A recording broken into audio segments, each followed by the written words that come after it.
ಶ್ರೀ ಗುರುಭ್ಯೋ ನಮಃ. ಓಂ ಸಾಯಿ ಶ್ರೀಂ ಸಾಯಿ ಜೈ ಜೈ ಸಾಯಿ ಸದ್ಗುರು ಸಾಯಿ. ಓಂ ಸಾಯಿ ಶ್ರೀಂ ಸಾಯಿ ಜೈ ಜೈ ಸಾಯಿ ಸದ್ಗುರು ಸಾಯಿ. ಹೇಮಾಡ ಪಂಥ ವಿರಚಿತ ಶ್ರೀ ಸಾಯಿ ಸಚ್ಚರಿತೆ 7ನೇ ಅಧ್ಯಾಯ. ಅದ್ಭುತ ಅವತಾರ ಸಾಯಿಬಾಬಾರವರ ನಡತೆ, ಅವರ ಯೋಗಾಧ್ಯಯನ, ಕುಷ್ಠರೋಗಿ ಭಕ್ತನ ಸೇವೆ, ಕುಮಾರ ಕಾರ್ಪಡೆ ಅವರಿಗೆ ಪ್ಲೇಗ, ಪಂಢರಪುರಕ್ಕೆ ಪ್ರಯಾಣ. ಅದ್ಭುತ ಅವತಾರ ಬಾಬಾರವರಿಗೆ ಸಮಸ್ತ ಯೋಗಾಸನಗಳು ಬರುತ್ತಿದ್ದುವು. ಅವರಿಗೆ ಧೋತಿ ಮೋತಿ ಮುಂತಾದ 6 ಯೋಗಾಸನಗಳಲ್ಲಿ ಬಹಳ ಪರಿಶ್ರಮವಿತ್ತು. 3 ಅಂಗುಲ ಅಗಲ 22.5 ಅಡಿ ಉದ್ದದ ಬಟ್ಟೆಯಿಂದ ಉದರವನ್ನು ಶುದ್ಧಿ ಮಾಡುವುದಕ್ಕೆ ಧೋತಿ ಎಂದು ಕರೆಯುತ್ತಾರೆ. ಖಂಡಯೋಗದಲ್ಲಿಯೂ ಅವರು ಪ್ರವೀಣರಾಗಿದ್ದರು. ಕೈಕಾಲುಗಳನ್ನು ಬೇರ್ಪಡಿಸಿ ಪುನಃ ಸೇರಿಸಿಕೊಳ್ಳುವ ಯೋಗ ಸಾಧನೆಗೆ ಖಂಡಯೋಗವೆಂದು ಕರೆಯುತ್ತಾರೆ. ಬಾಬಾರವರನ್ನು ನಾವು ಹಿಂದೂ ಎಂದು ಭಾವಿಸುವುದಾದರೆ ಯುವನರಂತೆ ಕಾಣುತ್ತಿದ್ದರು. ಅವರು ಹಿಂದುವೋ ಅಥವಾ ಮಹಮ್ಮದೀಯರೋ ಎಂಬುದು ಯಾರಿಗೂ ಸರಿಯಾಗಿ ತಿಳಿದಿರಲಿಲ್ಲ. ಹಿಂದೂಗಳ ಹಬ್ಬವಾದ ಶ್ರೀರಾಮನವಮಿಯನ್ನು ಹೇಗೆ ಆಚರಿಸಲು ಒಪ್ಪಿದರೋ ಅದೇ ರೀತಿ ಮಹಮ್ಮದೀಯರ ಚಂದನದ ಮೆರವಣಿಗೆಗೂ ಸಹ ಒಪ್ಪಿಗೆ ನೀಡಿದ್ದರು. ಮಲ್ಲಯುದ್ಧವನ್ನು ಪ್ರೋತ್ಸಾಹಿಸಿ ಬಹುಮಾನ ನೀಡುತ್ತಿದ್ದರು. ಗೋಕುಲಾಷ್ಟಮಿಯ ದಿನ ಗೋಪಾಲ ಕಾಲ ಸಮಾರಂಭವನ್ನು ನಡೆಸಲು ಒಪ್ಪಿದ್ದರು ಮತ್ತು ಈದ್ ಮೊದಲಾದ ಹಬ್ಬಗಳಲ್ಲಿ ಮಹಮ್ಮದೀಯರು ತಮ್ಮ ಮಸೀದಿಯಲ್ಲಿ ನಮಾಜು ಮಾಡಲು ಒಪ್ಪಿದ್ದರು. ಮೊಹರಂ ಸಮಾರಂಭದಲ್ಲಿ ಮಹಮ್ಮದೀಯರು ಮಸೀದಿಯಲ್ಲಿ ತಾಜಾ ಕಟ್ಟಲು ಸಲಹೆ ಕೇಳಿದ್ದಕ್ಕೆ ಅದಕ್ಕೂ ಸಮ್ಮತಿ ಇತ್ತಿದ್ದರು. ನಾವು ಅವರನ್ನು ಮಹಮ್ಮದೀಯರೆಂದು ಕರೆಯುವುದಾದರೆ ಅವರು ಕಿವಿಗಳನ್ನು ಚುಚ್ಚಿಸಿಕೊಂಡಿದ್ದರು. ಹಿಂದುವೆಂದು ಕರೆಯುವುದಾದರೆ ಅವರು ಯಾವಾಗಲೂ ಮಸೀದಿಯಲ್ಲಿ ವಾಸವಾಗಿದ್ದರು. ಮಹಮ್ಮದೀಯರು ಎನ್ನುವುದಾದರೆ ಮಹಮ್ಮದೀಯ ಸಂಪ್ರದಾಯಕ್ಕೆ ವಿರುದ್ಧವಾಗಿ ಯಾವಾಗಲೂ ಪವಿತ್ರ ಧ್ವನಿಯಲ್ಲಿ ಅಗ್ನಿ ಉರಿಸುತ್ತಿದ್ದರು. ಶಂಖ ಊದುವುದು, ಗಂಟೆ ಬಾರಿಸುವುದು, ಭಜನೆ ಮಾಡುವುದು, ಅಗ್ನಿಕುಂಡದಲ್ಲಿ ಹೋಮ, ಅನ್ನ ಅರ್ಘ್ಯ ಬಿಡುವುದು ಇವೇ ಮೊದಲಾದ ಆಚರಣೆಗಳು ಅವರಲ್ಲಿದ್ದವು. ಮಹಮ್ಮದೀಯರು ಎನ್ನುವುದಾದರೆ ಅನೇಕ ಬ್ರಾಹ್ಮಣರು, ಅಗ್ನಿಹೋತ್ರಿಗಳು ತಮ್ಮ ಆಚಾರವನ್ನು ಬದಿಗೆಟ್ಟು ಅವರ ಪಾದ ಸೇವೆ ಮಾಡುತ್ತಿದ್ದರು. ಅವರನ್ನು ಪ್ರಶ್ನಿಸಲು ಹೋದ ಕೆಲವರು ಮೂಕರಂತೆ ನಿಂತು ಬಿಡುತ್ತಿದ್ದರು. ಅವರ ದರ್ಶನದಿಂದ ದಿಗ್ಭ್ರಾಂತರಾಗುತ್ತಿದ್ದರು. ಆದುದರಿಂದ ಶ್ರೀ ಸಾಯಿಬಾಬಾರವರು ಹಿಂದುವೋ ಅಥವಾ ಮಹಮ್ಮದೀಯರೋ ಎಂಬುದನ್ನು ಖಂಡಿತವಾಗಿ ನಿರ್ಧರಿಸಲು ಸಾಧ್ಯವೇ ಇಲ್ಲ. ಪರಮಾತ್ಮನಲ್ಲಿ ಐಕ್ಯರಾದ ಬಾಬಾ ಅವರಿಗೆ ಜಾತಿ ಮತದ ಭೇದ ಭಾವ ಇರಲಿಲ್ಲ. ಸರ್ವ ಮತದವರನ್ನೂ ಸಕಲ ಚರಾಚರಗಳನ್ನು ಅವರು ಒಂದೇ ಎಂದು ಭಾವಿಸಿದ್ದರು. ಇಂತಹ ಒಂದು ಉದಾತ್ತವಾದ, ಏಕೈಕವಾದ, ಅತ್ಯಾಶ್ಚರ್ಯಕರವಾದ ಅವತಾರ ಪುರುಷರು ಶ್ರೀ ಸಾಯಿಬಾಬಾ. ಪೂರ್ವ ಜನ್ಮದ ಸುಕೃತ ಫಲದಿಂದ ಮಾತ್ರವೇ ನನಗೆ ಅವರ ಸೇವೆ ಮಾಡುವ ಯೋಗ ದೊರೆಯಿತು. ನನ್ನ ಆನಂದಕ್ಕೆ ಪಾರವೇ ಇಲ್ಲ. ಬಾಬಾ ಅವರು ಅನಂತವಾದ ಆನಂದ ಸ್ಮೃತಿಯುಳ್ಳವರಾಗಿದ್ದರು. ಅವರ ಶ್ರೇಷ್ಠತೆಯನ್ನು ಮತ್ತು ಏಕೈಕ ಸ್ವಭಾವವನ್ನು ಪೂರ್ಣವಾಗಿ ವರ್ಣಿಸಲು ಸಾಧ್ಯವೇ ಇಲ್ಲ. ಅನೇಕ ಸಾಧು ಸಂತರುಗಳು ಮೋಕ್ಷ ಮಾರ್ಗದ ಮರ್ಮವನ್ನು ತಿಳಿಸಲು ಬಾಬಾರವರ ಕಡೆಗೆ ಬರುತ್ತಿದ್ದರು. ಅವರು ಸರ್ವರೊಡನೆಯೂ ಕಲಿತು ಸಂಭಾಷಣೆ ಮಾಡಿ ಸೂಕ್ತ ರೀತಿಯ ಸಲಹೆಗಳನ್ನು ನೀಡುತ್ತಿದ್ದರು. ಯಾವಾಗಲೂ ದೇವರು ದೊಡ್ಡವನು ಎಂದು ಹೇಳುತ್ತಿದ್ದರು. ಶ್ರೀಮಂತನಾಗಲಿ ಬಡವನಾಗಲಿ ಎಲ್ಲರಿಗೂ ಒಂದೇ ತರಹದ ಮರ್ಯಾದೆ ಸಲ್ಲುತ್ತಿತ್ತು. ಅವರಿಗೆ ಪ್ರಪಂಚದ ಆಗುಹೋಗಗಳೆಲ್ಲವೂ ತಿಳಿದಿದ್ದವು. ಅವರು ಜ್ಞಾನದ ಗಣಿಯಾಗಿದ್ದರು. ಆದರೂ ಏನೂ ತಿಳಿಯದವರಂತೆ ಕಾಣುತ್ತಿದ್ದರು.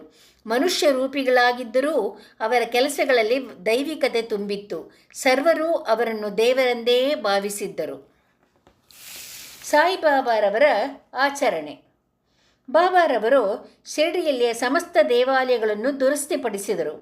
ತಾತ್ಯ ಪಾಟೀಲರ ಮೂಲಕ ಶನಿ, ಗಣಪತಿ, ಶಂಕರ, ಪಾರ್ವತಿ, ಗ್ರಾಮ ದೇವತೆ, ಮಾರುತಿ ಮುಂತಾದ ದೇವಾಲಯಗಳನ್ನು ದುರಸ್ತಿಪಡಿಸಿದರು.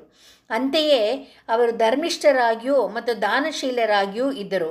ದಕ್ಷಿಣೆಯ ಮೂಲಕ ಸಂಪಾದಿಸಿದ ಹಣವನ್ನೆಲ್ಲ ಒಬ್ಬರಿಗೆ 20 ರೂಗಳು, ಇನ್ನೊಬ್ಬರಿಗೆ 15 ರೂಪಾಯಿಗಳು, ಮತ್ತೊಬ್ಬರಿಗೆ 50 ರೂಪಾಯಿಗಳು, ಈ ರೀತಿ ಪ್ರತಿದಿನವೂ ಎಲ್ಲರಿಗೂ ಸಂತೋಷದಿಂದ ಹಂಚುತ್ತಿದ್ದರು. ಅದನ್ನು ಭಕ್ತರು ಬಹಳ ಪೂಜ್ಯ ಭಾವನೆಯಿಂದ ಸ್ವೀಕರಿಸುತ್ತಿದ್ದರು. ಎಲ್ಲ ದ್ರವ್ಯವೂ ಸದ್ವಿನಿಯೋಗವಾಗಬೇಕೆಂಬುದೇ ಬಾಬಾರವರ ಇಚ್ಛೆ ಆಗಿದ್ದಿತು. ಬಾಬಾರವರ ದರ್ಶನದಿಂದ ಭಕ್ತ ಜನರಿಗೆ ಬಹಳ ಲಾಭವಾಯಿತು. ಅನೇಕ ಜನರು ಆರೋಗ್ಯದಿಂದ ದೃಢಕಾಯರಾದರು. ಕೆಲವು ಕುಷ್ಠರೋಗಿಗಳಿಗೆ ಗುಣವಾಯಿತು. ದುಷ್ಟರು ಸನ್ಮಾರ್ಗ ಪ್ರವರ್ತಕರಾದರು. ಯಾವ ಒಂದು ಔಷಧಿಯೂ ಇಲ್ಲದೆ ಅನೇಕ ಕುರುಡರಿಗೆ ಕಣ್ಣು ಕಾಣಿಸುವಂತಾಯಿತು. ಕಾಲಿಲ್ಲದವರಿಗೆ ನಡೆಯಲು ಬಂದಿತು. ಅವರ ಕೀರ್ತಿಯು ದೇಶಾದ್ಯಂತ ಹರಡಿತು. ಅನೇಕ ಯಾತ್ರಾರ್ಥಿಗಳು ಬಂದು ಬಾಬಾರವರ ಅನಂತ ದರ್ಶನ ಪಡೆದು ಪರಮ ಸಂತೋಷಭರಿತರಾಗಿ ಅಚ್ಚಳಿಯದ ಭಕ್ತಿಯಿಂದ ಹಿಂತಿರುಗುತ್ತಿದ್ದರು. ಬಾಬಾರವರು ಮಾತ್ರ ಯಾವಾಗಲೂ ಮಹಾ ತಪಸ್ವಿಯಂತೆ ದುನಿಯೆ ಮುಂದೆ ಕುಳಿತಿರುತ್ತಿದ್ದರು. ಮೊದಲು ಬಾಬಾ ಒಂದು ಅಂಗಿ ದೋತರ ಉಟ್ಟುಕೊಂಡು ಬಿಳಿ ಪೇಟಾವನ್ನು ತಲೆಗೆ ಸುತ್ತಿಕೊಳ್ಳುತ್ತಿದ್ದರು. ಹಳ್ಳಿಯ ರೋಗಿಗಳನ್ನು ಪರೀಕ್ಷಿಸಿ ಔಷಧಿ ಕೊಡುತ್ತಿದ್ದರು. ಈ ವೃತ್ತಿಯಲ್ಲಿ ಅವರಿಗೆ ಜಯವು ದೊರೆತು ಹಳ್ಳಿಯ ಹಕೀಮರಾಗಿದ್ದರು. ಅವರು ಒಂದು ದಾರುಣವಾದ ರೋಗವನ್ನು ವಾಸಿ ಮಾಡಿದ ಕತೆ ಈ ರೀತಿ ಇದೆ. ಒಂದು ಸಾರಿ ಭಕ್ತನೊಬ್ಬನ ಕಣ್ಣುಗಳು ಊದಿಕೊಂಡವು. ಆಗ ಶಿರ್ಡಿಯಲ್ಲಿ ವೈದ್ಯರಾರೂ ಇರಲಿಲ್ಲ. ಕೆಲವರು ಅವನನ್ನು ಬಾಬಾರವರ ಬಳಿಗೆ ಕರೆದುಕೊಂಡು ಹೋದರು. ಬೇರೆ ವೈದ್ಯರಾಗಿದ್ದರೆ ಸಾಮಾನ್ಯವಾಗಿ ಮುಲಾಮು, ಹಸುವಿನ ಹಾಲು ಇತ್ಯಾದಿಗಳನ್ನು ಉಪಯೋಗಿಸುತ್ತಿದ್ದರು. ಆದರೆ ಬಾಬಾರವರದೇ ಒಂದು ವೈಶಿಷ್ಟ್ಯ. ಸಾಯಿಬಾಬಾ ಅವರು ಬೀಬಾಕಾಯಿಗಳನ್ನು ಪುಡಿ ಮಾಡಿ ಗುಳಿಗೆ ಮಾಡಿ ಅವುಗಳನ್ನು ಎರಡೂ ಕಣ್ಣುಗಳಲ್ಲಿ ಹಾಕಿ ಬಟ್ಟೆ ಕಟ್ಟಿದರು. ಮಾರನೇ ದಿವಸ ಬಿಚ್ಚಿ ನೀರಿನಿಂದ ಕಣ್ಣನ್ನು ತೊಳೆದರು. ಊದು ಇಳಿದು ಕಣ್ಣುಗಳು ಸ್ವಚ್ಛವಾಗಿದ್ದವು. ಬಾಬಾರವರ ಯೋಗಾಧ್ಯಯನಗಳು. ಬಾಬಾರವರಿಗೆ ಎಲ್ಲ ತರಹದ ಯೋಗಾಸನಗಳು ಬರುತ್ತಿದ್ದವು. ಇಲ್ಲಿ ಎರಡನ್ನು ಮಾತ್ರ ವಿವರಿಸುತ್ತೇವೆ. ಧೋತಿ ವಿಧಾನ. ಬಾಬಾರವರು ಮಸೀದಿಯಿಂದ ಸ್ವಲ್ಪ ಹತ್ತಿರದಲ್ಲಿಯೇ ಇದ್ದ ಅಶ್ವತ್ಥ ವೃಕ್ಷದ ಬಳಿಯ ಬಾವಿಗೆ ಹೋಗಿ ಸ್ನಾನ ಮುಂತಾದವುಗಳನ್ನು ತೀರಿಸಿಕೊಂಡು ಬರುತ್ತಿದ್ದರು. ಕೆಲವು ಸಾರಿ ಅವರು ಕರುಳನ್ನು ಹೊರಗೆ ತೆಗೆದು ಶುದ್ಧಪಡಿಸಿ ಬಿಸಿಲಿನಲ್ಲಿ ಒಣಗಿಸಲೋಸ್ಗ ಇರುತ್ತಿದ್ದರು. ಅದನ್ನು ಅನೇಕ ಶಿರ್ಡಿ ನಿವಾಸಿಗಳು ಕಣ್ಣಾರೆ ಕಂಡಿರುವರೆಂದು ಹೇಳಿರುತ್ತಾರೆ. ಸಾಮಾನ್ಯವಾಗಿ ಧೋತಿ ಯೋಗವೆಂದರೆ 3 ಅಂಗುಲ ಅಗಲ 22.5 ಅಂಗುಲ ಉದ್ದವಾದ ಬಟ್ಟೆಯನ್ನು ಒದ್ದೆ ಮಾಡಿ ಗಂಟಲಿನ ಮೂಲಕ ಉದರಕ್ಕೆ ತುರುಕಿ ಸುಮಾರು ಅರ್ಧ ಗಂಟೆಯವರೆಗೆ ಅದನ್ನು ಅಲ್ಲಿಸಿದ ನಂತರ ಹೊರಕ್ಕೆ ತೆಗೆದು ಒಣ ಹಾಕುವುದು. ಆದರೆ ಬಾಬಾರವರ ಧೋತಿ ಯೋಗವೇ ವಿಚಿತ್ರವಾಗಿದ್ದಿತು. ಖಂಡ ವಿಧಾನ. ಈ ಯೋಗ ಸಾಧನೆಯ ಬಾಬಾರವರು ಕೈಕಾಲುಗಳನ್ನು ದೇಹದಿಂದ ಬೇರ್ಪಡಿಸಿ ಬೇರೆ ಬೇರೆ ಕಡೆಗೆ ಇಡುತ್ತಿದ್ದರು.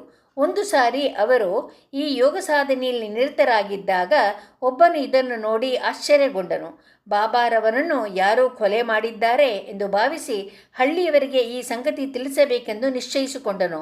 ನಂತರ ಈ ವಿಷಯವನ್ನು ತಿಳಿಸಿದರೆ ತನ್ನ ಮೇಲೆಯೇ ಅಪವಾದ ಬರಬಹುದು ಎಂದು ಭಾವಿಸಿ ಭೀತಿಯಿಂದ ಸುಮ್ಮನಾದನು. ಮಾರನೇ ದಿನ ಮಸೀದಿಗೆ ಹೋದಾಗ ಬಾಬಾ ಎಂದಿನಂತೆ ಇರುವುದನ್ನು ಕಂಡು ದಿಗ್ಭ್ರಾಂತನಾದನು. ಬಾಬಾರವರು ಚಿಕ್ಕಂದಿನಿಂದಲೇ ಈ ಥರದ ಯೋಗಾಭ್ಯಾಸವನ್ನು ಮಾಡುತ್ತಿದ್ದರು. ಅವರು ಇಷ್ಟೊಂದು ಪ್ರಾವೀಣ್ಯತೆಯನ್ನು ಹೇಗೆ ಸಂಪಾದಿಸಿದರು ಎಂಬುದು ಯಾರಿಗೂ ತಿಳಿಯದ ವಿಷಯ. ಅವರು ರೋಗಗಳನ್ನು ಗುಣಪಡಿಸುವುದಕ್ಕೆ ಯಾವುದೊಂದು ಪ್ರತಿಫಲವನ್ನೂ ಪಡೆಯುತ್ತಿರಲಿಲ್ಲ. ಹೀಗಾಗಿ ಅವರು ಬಹಳ ಜನಪ್ರಿಯರಾದರು. ಯಾವಾಗಲೂ ಜನಸೇವೆಯಲ್ಲಿ ನಿರತರಾಗಿರುತ್ತಿದ್ದರು. ಈ ಕೆಳಗಿನ ಕಥೆಯಿಂದ ಬಾಬಾರವರ ಸರ್ವಜ್ಞತ್ವ ಮತ್ತು ದಯೆ ವೇದ್ಯವಾಗುತ್ತದೆ. ಸರ್ವಜ್ಞತ್ವ ಮತ್ತು ದಯೆ. ಅಂದು ದೀಪಾವಳಿ ಹಬ್ಬ. ಬಾಬಾರವರು ಎಂದಿನಂತೆ ಧ್ವನಿಯ ಮುಂದೆ ಕುಳಿತು ಕಾಯಿಸಿಕೊಳ್ಳುತ್ತಿದ್ದರು. ಧ್ವನಿಯಲ್ಲಿ ಅಗ್ನಿದೇವನು ಕಾಂತಿಯುತವಾಗಿ ಬೆಳಗುತ್ತಿದ್ದನು. ಕಾಷ್ಟವನ್ನು ಧ್ವನಿಯಲ್ಲಿ ಹಾಕುತ್ತಾ ತಮ್ಮ ಕೈಗಳನ್ನು ಸಹ ಅಗ್ನಿಯಲ್ಲಿಟ್ಟರು. ಆಗ ಬಾಬಾರವರ ತೋಳುಗಳು ಸುಟ್ಟು ಗಾಯವಾಯಿತು. ಇದನ್ನು ಸೇವಕನಾದ ಮಾಧವ ಮತ್ತು ಮಾಧವರಾವ ದೇಶಪಾಂಡೆ ಕಣ್ಣಾರೆ ಕಂಡು ಅವರ ಹತ್ತಿರ ಹೋಗಿ, ಬಾಬಾ ಇದೇನು ಮಾಡಿದಿರಿ ಎಂದು ಪ್ರಶ್ನಿಸಿದರು. ಆಗ ಬಾಬಾರವರು ಅಕ್ಕಸಾಲಿಗನವನ ಪತ್ನಿ ತಿರಿಯುತ್ತಾ ಕೆಲಸ ಮಾಡುತ್ತಿದ್ದಳು. ಅವಳ ಪತಿಯು ಕರೆದಿದ್ದರಿಂದ ಮಗುವನ್ನು ಅಲ್ಲಿಯೇ ಬಿಟ್ಟು ಓಡಿದಳು. ಮಗು ಆಟವಾಡುತ್ತಾ ಅಗ್ನಿಯೊಳಗೆ ಕೈಯಿಟ್ಟಿತು.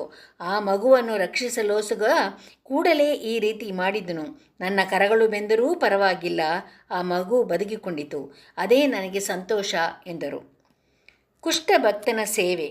ಬಾಬಾರವರು ಕೈ ಸುಟ್ಟುಕೊಂಡ ಘಟನೆ ನಡೆದ ಕೂಡಲೇ ಮಾಧವರಾವ ದೇಶಪಾಂಡೆ ಮತ್ತು ನಾನಾ ಸಾಹೇಬ ಚಾಂದೋರಕರ ಅವರು ಮುಂಬಯಿಯ ಪ್ರಸಿದ್ಧ ವೈದ್ಯರಾದ ಶ್ರೀ ಪರಮಾನಂದರವರಿಂದ ಚಿಕಿತ್ಸೆ ಮಾಡಿಸಿಕೊಳ್ಳುವಂತೆ ಬೇಡಿದರು. ಆದರೆ ಅವರು ಅದಕ್ಕೆ ಸಮ್ಮತಿಸಲಿಲ್ಲ. ಕೈ ಸುಟ್ಟುಕೊಂಡಾಗಿನಿಂದ ಕುಷ್ಠರೋಗಿಯಾದ ಭಾಗೋಜಿ ಸಿಂಧೆ ಅವರೇ ಅವರ ಉಪಚಾರ ಮಾಡುತ್ತಿದ್ದರು. ಅವರು ಪ್ರತಿದಿನವೂ ದಹಿಸಲ್ಪಟ್ಟ ಜಾಗಕ್ಕೆ ತುಪ್ಪವನ್ನು ಸವರಿ ನೀವಿ ಅದರ ಮೇಲೆ ಹಸಿರು ಎಲೆಯಿಟ್ಟು ಬಟ್ಟೆ ಕಟ್ಟುತ್ತಿದ್ದರು. ನಾನಾ ಸಾಹೇಬ ಚಾಂದೋರಕರ ಅವರು ಮತ್ತು ಡಾಕ್ಟರ್ ಪರಮಾನಂದ ಅವರು ಎಷ್ಟು ಸಾರಿ ವಿನಂತಿಸಿದರೂ ಬಾಬಾ ಚಿಕಿತ್ಸೆಗೆ ಸಮ್ಮತಿಸಲೇ ಇಲ್ಲ. ಪ್ರತಿದಿನವೂ ಬಾಗೋಜಿ ಅವರೇ ಸೇವೆ ಮಾಡುತ್ತಿದ್ದರು. ಸ್ವಲ್ಪ ದಿನಗಳ ನಂತರ ಬಾಬಾರವರ ಮಹಾಸಮಾಧಿಯ ತನಕ ಬಾಗೋಜಿಯವರೇ ತೋಳುಗಳಿಗೆ ತುಪ್ಪ ಸವರಿ ನೀವುತ್ತಿದ್ದರು. ಬಾಬಾ ಅವರು ಸ್ವಯಂ ಸಿದ್ಧರಾಗಿದ್ದರು. ಬಾಗೋಜಿಯವರ ಮೇಲಿನ ಮಮತೆಯಿಂದ ಅವರ ಸೇವೆಯನ್ನು ಸ್ವೀಕರಿಸುತ್ತಿದ್ದರು. ಬಾಗೋಜಿಯವರು ಪೂರ್ವಜನ್ಮದಲ್ಲಿ ಪಾಪಿಷ್ಠರಾಗಿದ್ದರು. ಆದ್ದರಿಂದ ಅವರು ಕುಷ್ಠರೋಗಿಗಳಾಗಿದ್ದರು. ಸಿಂಧೆ ಬಾಹ್ಯದಲ್ಲಿ ಜುಗುಪ್ಸೆಯಿಂದಲೂ ಅಂತರಂಗದಲ್ಲಿ ಸಂತೋಷಭರಿತರಾಗಿದ್ದರು. ಬಾಬಾ ಅವರ ನಿತ್ಯ ಸೇವೆಯ ಅವಕಾಶ ದೊರಕಿದುದು ಅವರ ಅದೃಷ್ಟವೇ ಸರಿ. ಕುಮಾರ ಖಾರ್ಪಡೆ ಅವರಿಗೆ ಪ್ಲೇಗ. ಇದೊಂದು ಬಾಬಾರವರ ಅತ್ಯಾಶ್ಚರ್ಯಕರವಾದ ಲೀಲೆ. ದಾದಾ ಸಾಹೇಬ ಅವರ ಧರ್ಮಪತ್ನಿ ಶ್ರೀಮತಿ ಖಾರ್ಪಡೆಯವರು ಕೆಲವು ದಿನಗಳ ಕಾಲ ತಮ್ಮ ಮಗನೊಂದಿಗೆ ಶಿರಡಿಯಲ್ಲಿ ತಂಗಿದ್ದರು. ಅವನಿಗೆ ಮೊದಮೊದಲು ಜ್ವರ ಬಂದು ಬ್ಯುವೋನಿಕ್ ಪ್ಲೇಗ ಅಂಟಿಕೊಂಡಿತು. ತಾಯಿಯಾದ ಶ್ರೀಮತಿ ಖಾರ್ಪಡೆಯವರು ಬಹಳ ಹೆದರಿಕೊಂಡು ಕಂಗೆಟ್ಟರು. ಅವರು ಅಮರಾವತಿಗೆ ಹಿಂತಿರುಗಲೋಸಗ ಬಾಬಾರವರ ಅಪ್ಪಣೆ ಪಡೆಯಲು ಬಂದು ಈ ವಿಷಯವನ್ನು ತಿಳಿಸಿದರು. ಆಗ ಬಾಬಾರವರು ದಯಾಪೂರಿತ ದೃಷ್ಟಿಯಿಂದ ಮೃದುವಾಗಿ, ಗಗನವನ್ನು ಕಾರ್ಮೋಡವು ಆವರಿಸಿಕೊಂಡಿದೆಯೇ, ಆದರೆ ಅದು ಹಾಗೇ ಇರಲಾರದು, ಕ್ರಮೇಣ ಕರಗಿ ಗಗನವು ಸ್ವಚ್ಛವಾಗುತ್ತದೆ ಎಂದು ಹೇಳುತ್ತಾ ತಮ್ಮ ನಿಲುವಂಗಿಯನ್ನು ಮೇಲಕ್ಕೆತ್ತಿ ತಮಗೆ ಆಗಿದ್ದ 3 ಗಂಟುಗಳನ್ನು ತೋರಿಸಿ, ನೋಡು, ನಾನು ಭಕ್ತರಿಗೋಸ್ಕರ ಕಷ್ಟವನ್ನು ಅನುಭವಿಸಬೇಕಾಗಿದೆ. ಅವರ ಕಷ್ಟಗಳೆಲ್ಲವೂ ನನ್ನವು ಎಂದರು. ಈ ಒಂದು ಏಕೈಕವಾದ ಮತ್ತು ಅತ್ಯಾಶ್ಚರ್ಯಕರವಾದ ಲೀಲೆಯನ್ನು ನೋಡಿ ಅಲ್ಲಿ ನೆರೆದಿದ್ದ ಜನೋಸ್ತಮವು ಸಂತರು ಹೇಗೆ ತಮ್ಮ ಭಕ್ತರಿಗೋಸ್ಕರ ಕಷ್ಟವನ್ನು ಅನುಭವಿಸುತ್ತಾರೆ ಎಂಬುದನ್ನು ಮನಗಂಡಿತು. ಸಂತರ ಮನಸ್ಸು ಮೇಣದ ಹಾಗೆ ಮೃದುವಾಗಿರುತ್ತದೆ.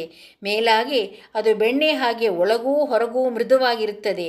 ಅವರು ತಮ್ಮ ಭಕ್ತರನ್ನು ಯಾವುದೇ ಪ್ರತಿಫಲದ ಅಪೇಕ್ಷೆ ಇಲ್ಲದೆ ಪ್ರೀತಿಸುತ್ತಾರೆ ಮತ್ತು ಅವರನ್ನು ತಮ್ಮ ಸ್ವಂತ ಶಿಶುಗಳಂತೆ ಕಾಪಾಡುತ್ತಾರೆ. ಪಂಢರಪುರದ ಯಾತ್ರೆ. ಇದನ್ನು ಶ್ರೀ ಸಾಯಿಬಾಬಾರವರು ತಮ್ಮ ಭಕ್ತರನ್ನು ಹೇಗೆ ಪ್ರೀತಿಸುತ್ತಿದ್ದರು, ಅವರ ಆಶಯ ಆಕಾಂಕ್ಷೆಗಳನ್ನು ಹೇಗೆ ನೆರವೇರಿಸುತ್ತಿದ್ದರು ಎಂಬುದನ್ನು ಈ ಘಟನೆಯಲ್ಲಿ ಮನಗಾಣುವಿರಿ. ಕಾನದೇಶದಲ್ಲಿನ ನಾಂದೂಬಾರದ ಮಾಮಲೆದಾರರಾದ ಶ್ರೀ ನಾನಾ ಸಾಹೇಬ ಚಾಂದೋರ್ಕರ್ ಬಾಬಾರವರ ಪರಮಭಕ್ತರು. ಅವರಿಗೆ ಪಂಢರಪುರಕ್ಕೆ ವರ್ಗವಾದ ಹುಕುಂ ಬಂದಿತ್ತು. ನಿಜವಾಗಿಯೂ ಭಕ್ತನ ಅಪರಿಮಿತವಾದ ಭಕ್ತಿಗೆ ಬಾಬಾ ಮೆಚ್ಚಿದವರಷ್ಟೇ. ಏಕೆಂದರೆ ಭೂವೈಕುಂಠವಾದ ಪಂಢರಪುರದಲ್ಲಿ ನೆಲೆಸಲು ಸಿಕ್ಕಿದ ಅವಕಾಶಕ್ಕಿಂತ ಮಿಗಿಲಾದುದು ಏನಿದೆ? ಅವರು ತಕ್ಷಣದಲ್ಲಿಯೇ ಕೆಲಸದ ಪರಭಾರೆ ವಹಿಸಬೇಕಾದ್ದರಿಂದ ಕೂಡಲೇ ಪ್ರಯಾಣ ಬೆಳೆಸಿದರು. ಶಿರಡಿಗೆ ಸಮಾಚಾರ ತಿಳಿಸಲಿಲ್ಲ. ಅವರು ಯಾರಿಗೂ ತಿಳಿಯದಂತೆ ತಕ್ಷಣವೇ ಶಿರಡಿಗೆ ಹೋಗಿ ಬಾಬಾರವರ ದರ್ಶನ ಮಾಡಿಕೊಂಡ ನಂತರ ಪಂಢರಪುರಕ್ಕೆ ಹೋಗಬೇಕು ಎಂದಿದ್ದರು. ಅವರು ಶಿರಡಿಗೆ ಹೊರಟಿದ್ದು ಯಾರಿಗೂ ತಿಳಿದಿರಲಿಲ್ಲ. ಆದರೆ ಸರ್ವವ್ಯಾಪಿಯೂ ಅಂತರ್ಯಾಮಿಯೂ ಆದ ಶ್ರೀ ಸಾಯಿಬಾಬಾರವರಿಗೆ ತಿಳಿಯದೇ ಇರುವುದು ಏನಿದೆ? ನಾನಾ ಸಾಹೇಬರು ಶಿರಡಿಗೆ ಸ್ವಲ್ಪ ದೂರದಲ್ಲಿಯೇ ಇದ್ದ ನೀಮ್ಗಾಮ್ ಸಮೀಪಿಸುತ್ತಿದ್ದ ಹಾಗೆಯೇ ಬಾಬಾರವರು ತಮ್ಮ ಜ್ಞಾನ ದೃಷ್ಟಿಯಿಂದ ಅದನ್ನು ಅರಿತು ಮಸೀದಿಯಲ್ಲಿ ಮಾಳಸ್ಥಾಪತಿ ಮತ್ತು ಇತರರೊಡನೆ ಸಂಭಾಷಿಸುತ್ತಿರುವಾಗ ತಕ್ಷಣವೇ ಪಂಢರಪುರದ ಬಾಗಿಲು ತೆರೆದಿದೆ, ಈಗ ನಾವೆಲ್ಲರೂ ಭಜನೆ ಮಾಡೋಣ ಎಂದರು. ಅನಂತರ ನಾನು ನನ್ನ ದೇವರ ವಾಸಸ್ಥಾನವಾದ ಪಂಢರಪುರಕ್ಕೆ ಹೋಗಿ ನೆಲೆಸುವೆ ಎಂದು ಭಜನೆಯನ್ನು ಆರಂಭಿಸಿದರು. ಭಕ್ತರೆಲ್ಲರಿಗೂ ಜೊತೆಗೂಡಿ ಭಜನೆ ಮಾಡಲು ಆರಂಭ ಮಾಡಿದರು. ನಾನಾ ಸಾಹೇಬರು ಕುಟುಂಬ ಸಮೇತ ಬಂದು ಬಾಬಾರವರಿಗೆ ನಮಸ್ಕರಿಸಿ ಪಂಢರಪುರಕ್ಕೆ ತಾವೂ ನನ್ನೊಡನೆ ಬರಬೇಕು ಎಂದು ಪ್ರಾರ್ಥಿಸಿದರು. ಆ ಆಮಂತ್ರಣ ಅನವಶ್ಯಕವಾಗಿತ್ತು. ಏಕೆಂದರೆ ಬಾಬಾರವರು ಈ ಹಿಂದೆಯೇ ಪಂಢರಪುರಕ್ಕೆ ಹೋಗುವ ಇಚ್ಛೆಯಿಂದ ಭಜನೆ ಆರಂಭಿಸಿದ್ದರಷ್ಟೇ. ಇದನ್ನು ಕೇಳಿದ ನಾನಾ ಸಾಹೇಬರ ಮನಸ್ಸು ಕರಗಿ ಅವರು ಬಾಬಾರವರ ಪಾದಾರವಿಂದಗಳಿಗೆ ಎರಗಿದರು.